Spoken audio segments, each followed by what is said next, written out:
Tvanas. Jis vaikščiojo po barus ir gėrė. Gintaras Grajauskas. Laukdamas pasaulio pabaigos, jis vaikščiojo po barus ir gėrė.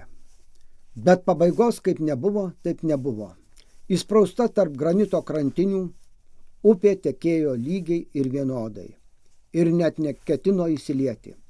Tik kai prasigaruodavo alkoholis, lyg ugnis imdavo deginti prisiminimai apie juodąją laiko skylę, pragertą vakarykštę ir užvakarykštę dieną, apie amžinai prarastą mylimąją ir sudužusią svajonę.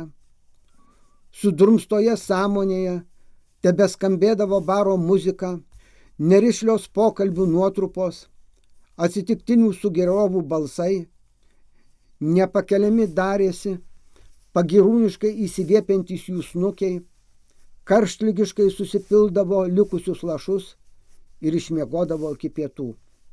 Paskui išeidavo, magiška baro erdvė jį įsiurbdavo ir paleisdavo tik vėlai naktį.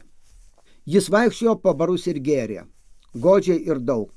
Ugninis vanduo tekėjo į gerklę ir pro šalį ir prisiminimai nustodavo kamavę.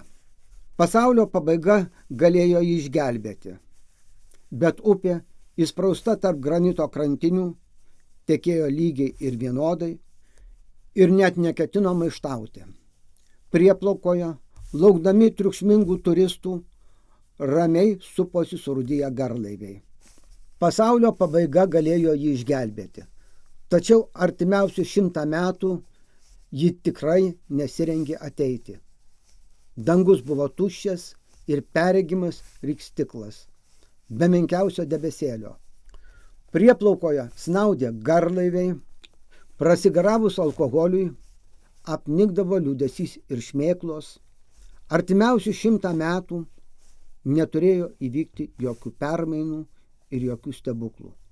Reikėjo ryžtis gyventi.